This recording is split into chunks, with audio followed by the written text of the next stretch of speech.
Well, thank you for joining us. Yeah, thank you. So you wrote this book fresh out of coming out of office, and you wrote it together in your voice. Mm-hmm. How did that go? It was actually great. Yeah, It worked out really well. well. I mean, we wanted to do it right away because all the memories would be fresh. And frankly, because what we're seeing on the national level, there's so much parallel. You know, what's happening now happened to Michigan first, and we want people to understand the lessons, good and bad, from Michigan. So writing it together was great because, you know, Dan is he's very introspective and thoughtful, and I want to get stuff done, and so he pulled out from me, and thoughtless, exactly. Extrospective and Right. thoughtless, yes. But he wanted to pull out the sort of internal stuff. So it's on several levels. I mean, there's a personal story both with us. There's a story certainly in there.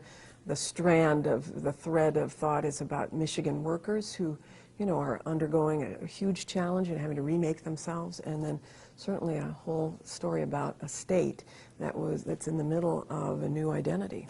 I know at one point, talking again about you two working together, you had your battle stations at your house. Right. We had this crazy desk. Don't ever do it. It was Let me like just say this, and then it had a Bad part feng that shui, came out. as they say. So we would face the wall in our bedroom working, Very and then bad. occasionally We turn vowed our we'd never do that chairs again. and talk Yeah. to each other. Yeah, never a Desk in the bedroom's not a good Right, thing. right. Not a good thing. Not, And I know- not a great idea. Right about the time that the government was about to possibly shut down the state, your back like seized up in that area, and you were trying to help out, and had to call in a doctor, you know, to the government building the Yeah. next day, the Capitol, and I mean, all the stuff that you're going and working together as partnership in terms of you're like trying to help her out, and you know those moments. It was so much stress, both physically and emotionally. Yeah, it was hard to live through. It was a little bit hard to write about, but I'm glad. It's almost like giving birth, you know, it was painful going through, but once it's over, you appreciate it. And the book itself,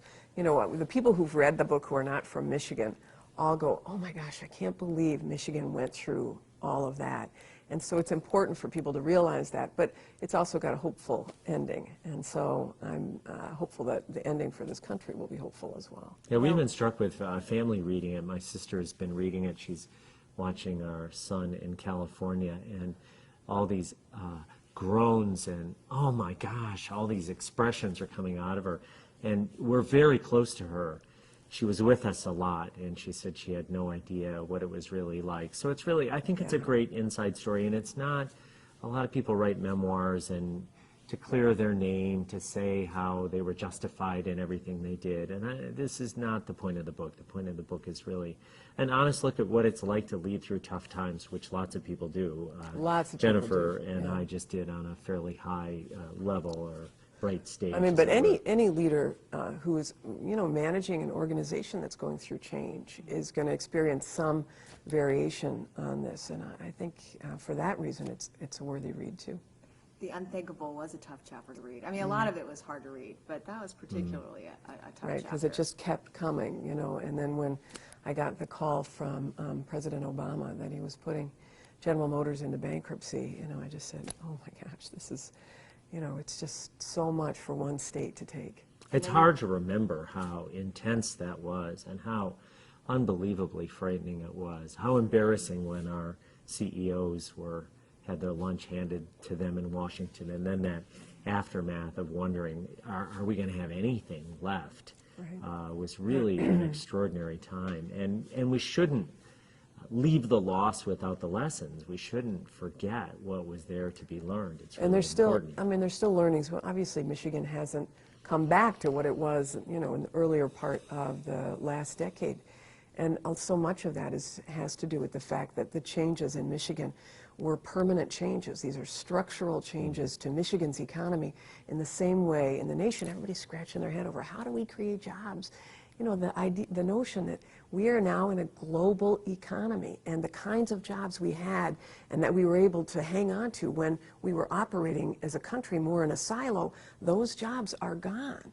And so what do you do? And how important is it for us as a nation to have advanced manufacturing jobs? It's really important. And if we want that, we've got to do things differently than what we've done in the past. So what's the answer? How do we compete on the global market, Well, our country? How does our country get those jobs? Right. I mean, and this is a really important point.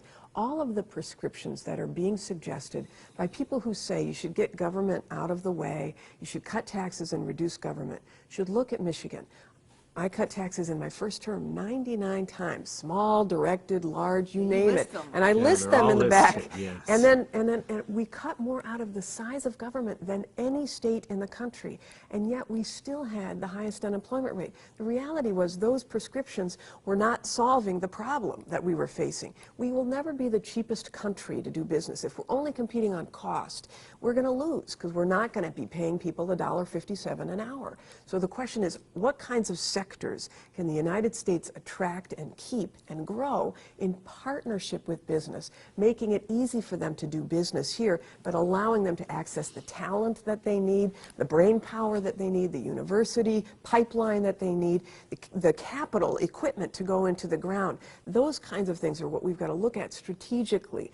And hands off, laissez-faire, trickle down, those strategies worked in the last century, but those alone are not going to be successful in the next this century. You have a quote on 214 where you say, you know, why do Americans say they hate an active government and then get mad when government does nothing while their jobs disappear? Right, right. Yeah, it's funny to hear Republicans now, because they're having a primary running for president, and they're all saying, you know, I ran the state that created the most jobs, but then they say government can't create jobs. So which is it? We're sort of lost in between. And the irony is that the governors who are running were very active in trying to, intervening in the market to create jobs. I mean, governors, we compete against each other all the time, and we're constantly bragging, oh, we got this project instead of you, Texas, or instead of you, Indiana. But every governor has got an economic development strategy and maybe has a fund that they use to provide incentives, et cetera. But how crazy is it that we as a nation are just competing state to state and moving these jobs from one place to another, when really we ought to be, you know, having a national strategy that allows us to compete against China or India or Mexico. But Or how do you do Singapore, that Sweden, with Germany. Exactly. How do you do that? How do you get all the states to work together, the country to work as a whole, when, you know, politicians are so divided right now? Yeah. Well, I think it's a really big question. It's a fundamental issue in this campaign, is do you just leave it to the private sector and to the market, or is there a strategic government role? It's never been clearer, I think, than it will be in this election. And as Jennifer said, and we've tried to say so many times, America's not a closed market anymore. It's not a closed economic system. So if you put money in the hands of the wealthy, put money in the hands of corporations, they will invest. That's always been the argument. But will they invest here? No, we've seen that. We lost 2.5 million manufacturing jobs in America in our largest economic companies, our largest multinational companies. We lost 2.5 million. In the but past they didn't decade. lose 2.5 million. They gained 2.9 million. Those jobs were somewhere else. So we have to have a concerted, conscious partnership. And I don't think people see that yet. Alicia, I was moderating a panel of multinational CEOs earlier this year, and I was asking them about the role of government in creating jobs. And I said, you guys are doing business all over the world. Who does it best? Who's the place we should model ourselves after? And you know what they said? They said it was Singapore. And I said, why? What are they doing? And they said, they have a comprehensive national economic strategy. They work with their local regions. They have decided which sectors that they know they can compete in. They are going after those sectors internationally. When businesses decide to come, they make it streamlined. They offer them collapsed permitting. They offer them access to capital. They create clusters of economic development. They are strategic. And we're very hands-off as a nation, and no state can do it alone, so you need a partnership with the federal government, but the business community has to help direct the strategy. And what a tough time you were at the helm, too, to deal with all of this. I mean, the worst economy since the Depression. And, you know, the president, according to your colleague Gene Sperling, as soon as the president hung up the phone to tell you that GM was going bankrupt the next day, apparently the president said about you that you have the toughest job in the country. Which is very funny, considering it was from the president. It wasn't funny, it was sort of ironic, from the president of the United States. What did you think when you heard that? Well, I know that he recognized how hard things are in Michigan. In fact, I'm reading another book right now which describes this very conversation from another Don't talk player. about other books. Well, anyway, but I mean, getting Washington to realize the real pain on the ground here of what people were feeling, that this is not just an abstract economic theory. There was a lot of discussion about whether they would even allow Chrysler to survive. There was a real debate going on. The fact that Chrysler did survive was won by one vote and persuaded the president inside of his economic team. It was so close. But the argument that won was, what are you going to do with the real people whose jobs will be lost as they undergo this? The people who are 50 years old who aren't going to be just absorbed by somewhere else when they've been working at this company for all their lives and that's all they know. Bottom line is, I'm grateful that we had access to be able to bring the stories of real people to the White House. But again, that kind of example is happening throughout the country, and Michigan is still reeling from that. I wanted to call the book The Toughest Job, what President Obama said about Jennifer's job. Jennifer didn't want to do that for different reasons. Because the biggest one, it would sound like we're talking about my job, when really either the like toughest you're job complaining is or the like you're, workers who've had like to. you're important, right? Yeah, exactly. I Right. didn't like that. So a governor's story ended up being the. Again, it's a give and take with two Yes, authors. exactly. It was, Series yep, of yep, studies. yeah, it was, it was a struggle. Well, let's talk about that, because obviously, you were the first female governor of the state of Michigan, and you were the first gentleman. And you speak candidly in the book about, I think at one point, a burning resentment almost about, the role reversal, and you had dreamed of one day being a governor, and then here you are. So, I mean, that had to have been very tough to write about. Well, it's really a subtext in the book is my own identity crisis, not unlike lots of men whose wives are now leading them financially and in terms of prestige and reputation. So that's a shift and a challenge. What I don't entirely tell in the book is what an incredible opportunity it was and what a great thing it was to be. Jennifer chose as a woman to move into this new realm, new in the last 30 years. I didn't so much choose it. I chose it because I supported and loved my wife and my children. But it wasn't like I said, hey, I want to stay home.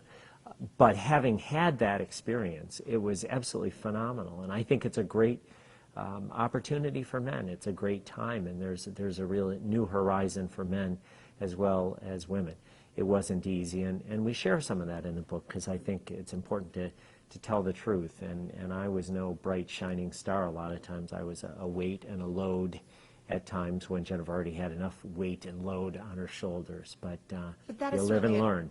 That's certainly a topic that a lot of people relate to, because there have been a lot of shifts, a spouse. My brother just lost his job recently in another state, and so his wife was the only one working for a while. And just those frustrations about that, like how to balance the household and, breadwinner status, that kind of thing, role reversals and so forth.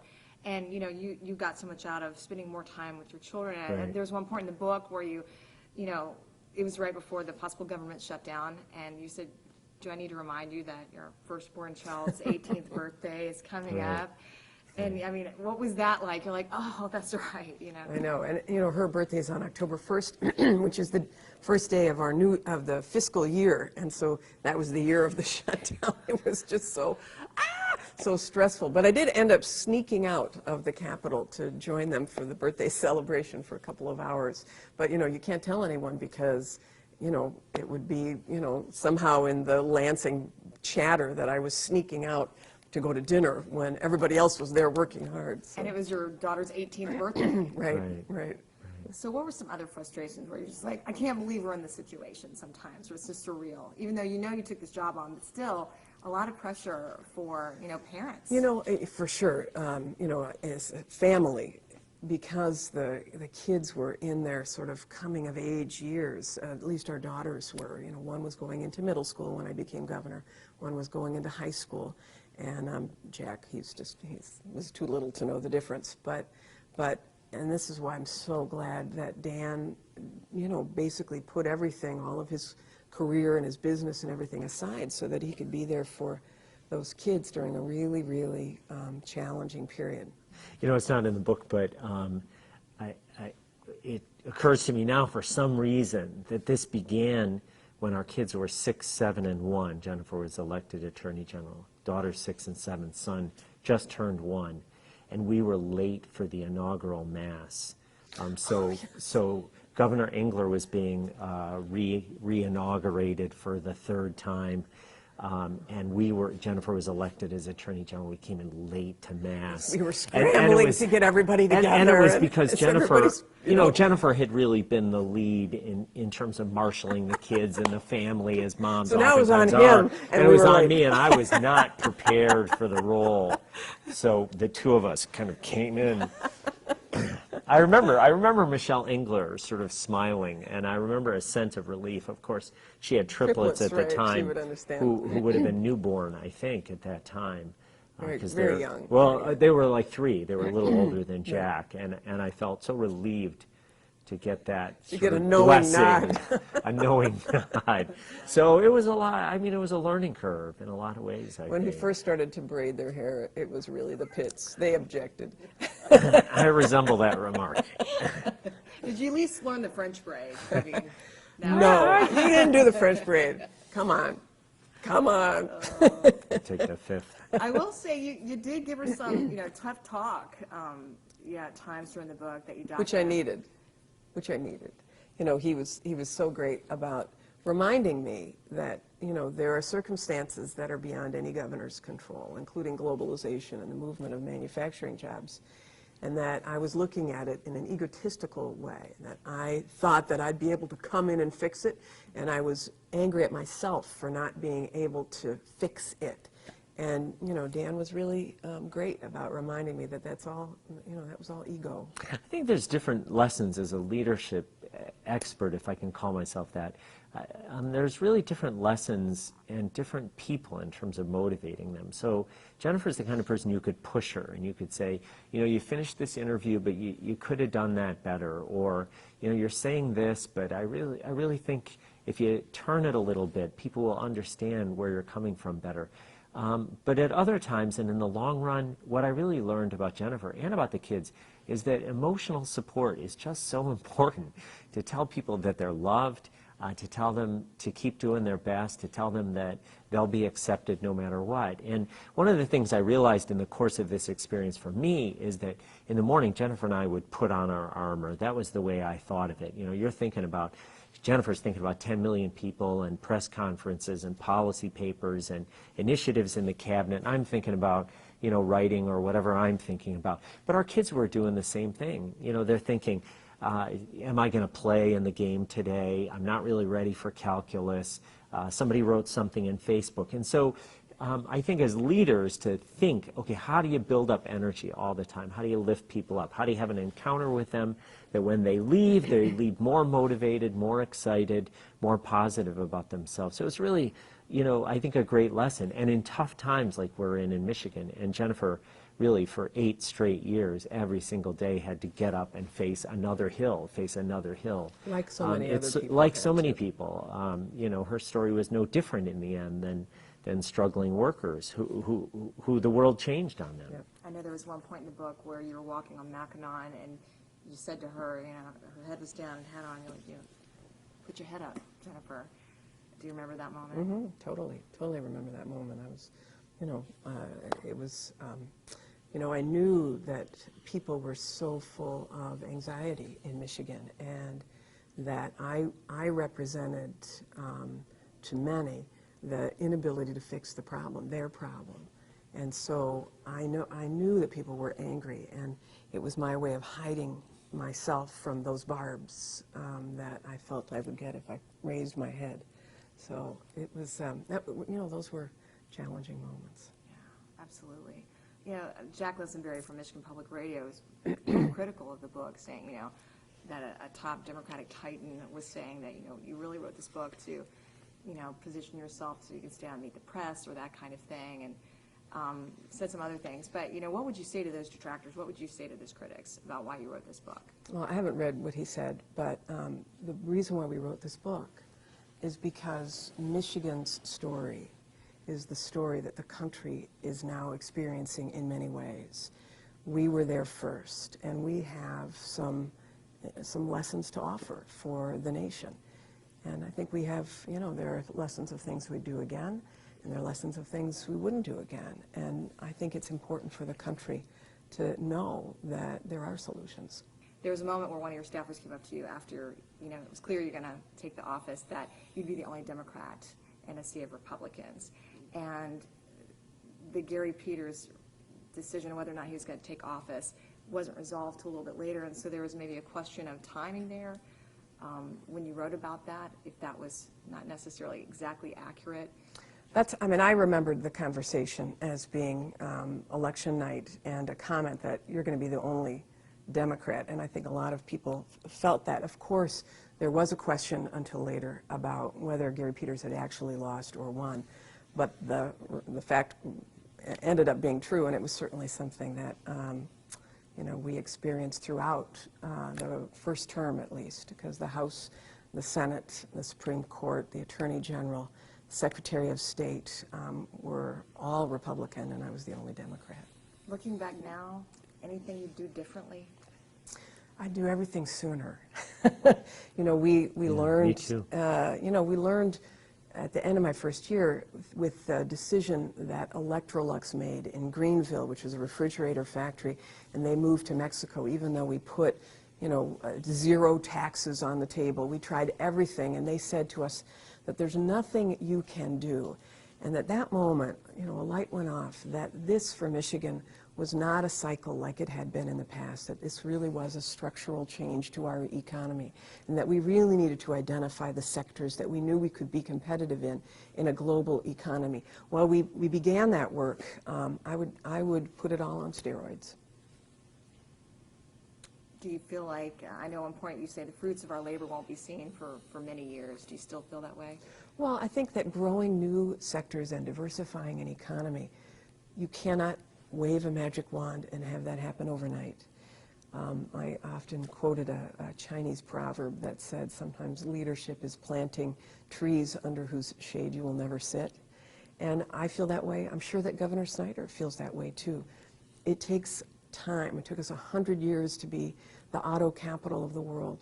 It will take time for our economy to fully diversify, for us to get the education levels that are going to be necessary for Michigan to compete. But those are the right strategies. What would you say to the first couple of Michigan right now? I'd say hang in there and do what you think is right, and bring some jobs home from Japan and China and Korea. He's over there. He's right over now. there now. Yeah, He's over there now. And maybe think of you actually, because I know sometimes we do phone interviews with you in the morning. Right. You'd be on a trip over there. Exactly. And you'd have them all lined up, and we'd get a few minutes with you to talk about it. How are your kids doing? Kids are doing totally great. They're really doing great. Our girls are here. I think Jennifer's answer on what would you do different, mine would be the same, do it sooner, is that in the beginning I really let the state police kind of take control of our family, and I wished I had taken every ride to school and been closer with the kids, but they're great, and it's a great relationship that we have. So Yeah, I forget about that because security is part of it, Yeah, and it sure is. that intrudes into your personal life. yeah. It does. They're wonderful. We love our security Yeah. detail, and it's easy to get through an airport when you've got security detail. But Now, you didn't have Kwame Kilpatrick type security, though. no. That was more extensive, typically. Yeah. And you brushed on that briefly in the book, only to say that I actually like the way you wrote it. You said it was almost like a group pain avoidance on the part of the state to be so focused on that whole crisis for a year or so, like the state seemed to be. Just every headline for a while was a I think, psychological, I'm not a psychiatrist, but I think that psychiatrists or psychologists would suggest that sometimes when the pain is too great, you create a diversion so that your energy is focused somewhere else, so that you're not always focused on the pain. And the pain of the auto meltdown and the loss of manufacturing jobs in Michigan was indeed very great at that moment. Obviously, it was a titillating scandal for many, but it certainly did suck all the oxygen from the room. And if people are looking for this book to be something where it's a tell-all and you're spewing stuff about different people, really, there's nothing there.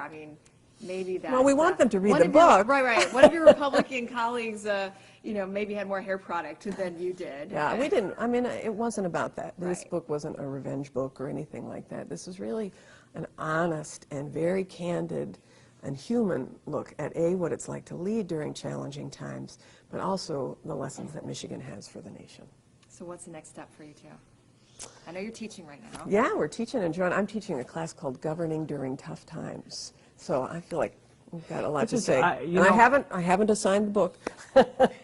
It just, I'm so glad this book is coming out. In the very beginning, Jennifer and I said to each other, it's like there's overtones with the Obama administration. New leader, idealistic leader, high hopes, and then all these crises start, just like you.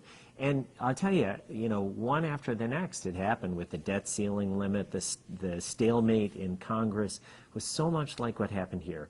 And I think that we both, especially Jennifer, she's so articulate about it, need to be out there talking to this country about this election and about what this campaign is about, and really trying to focus on the fact that we have to have a partnership. It's not government's the enemy and it's not business is the enemy. We've got to work together if this country is going to be competitive and heal some of the division that's out there. Will you write another book together?